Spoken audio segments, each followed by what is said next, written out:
Welcome back to this YouTube channel. And recently I changed the name of my channel to Path to Peace because it feels like the place where we are going is a peaceful place, and we are seeking peace in life through God's grace.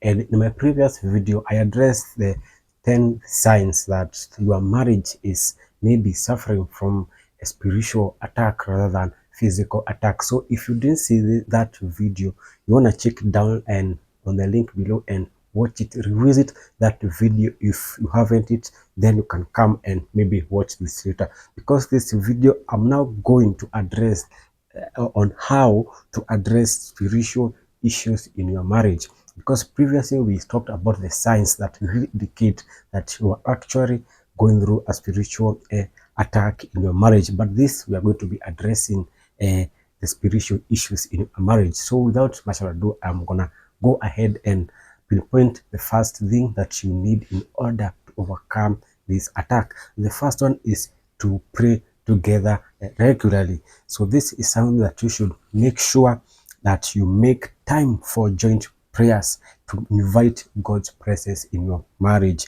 and guidance still in your marriage. So in the books of Matthew 18 verse 20, for where two or more gather in my name, there I am with them.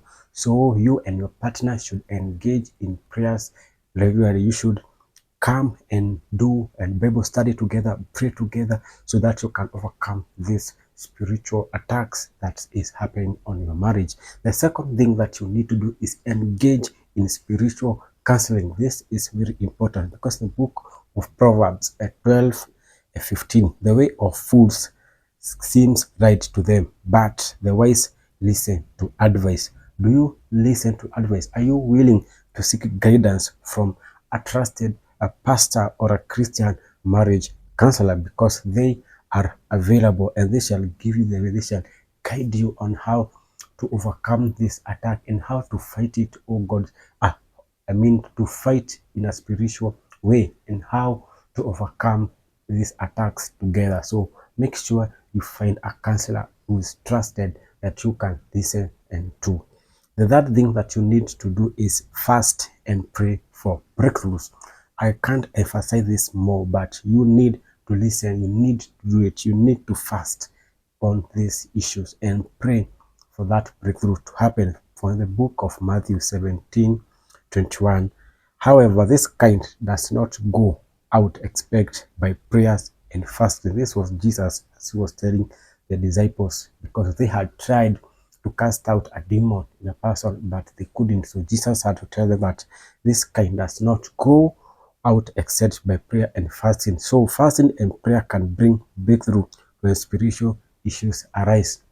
These things don't need to be taken lightly, but you need to go before God's presence with prayers, with fasting, and that searching of his growth and his presence, so that you can see breakthrough in your marriage.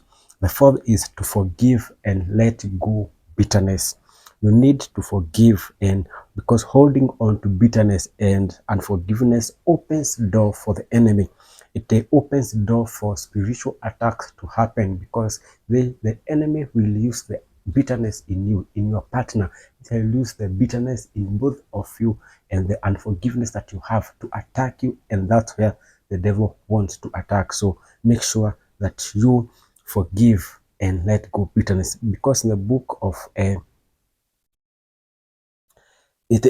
says to get rid of all bitterness, rage, and anger, blowing and slander, along with every form of malice. Be kind and compassionate to one another, forgiving each other, just as Christ forgave you. I'm gonna post that book in the here, this one. So you need to let go bitterness and fight this by forgiving your partner. If they go wrong, forgive them and seek guidance on this. Let go bitterness, because God has forgiven us all. The last one is to renew your commitment to God. So some of these attacks happens because you have forsaken God. You have went and done things according to your will and seek on your own understanding, which rather you should seek God's guidance. Book of Joshua 24:15. But as for me and my household, we will serve the Lord. So you need to recommit your marriage to God and allow Him to lead it. So go to God guidance, and you and your spouse, you need to go to before the presence of God and renew that commitment and ask God, and that you are going to serve Him, that you are going to serve Him and your whole household. And so that's it. For there are very key points that you shall address spiritual issues in your marriage. And if you have some, maybe you can add to this. And one thing that you need to note is that addressing spiritual issues and may require consistent effort. This is not a one-time thing, but consistently you can overcome this. But with God's help and a focus on His word, your marriage can be restored and strengthened in ways that you won't even imagine. So go to God and ask for guidance. Be consistent. Both of you should be intentional about this. You must come in an agreement, because two must agree to work together. So you must be on the right direction for you to see light at the end of the tunnel. So I hope this video blessed you all and opened a little bit of an insight. And if you did love this video, kindly share, like, and subscribe. So see you on the other side.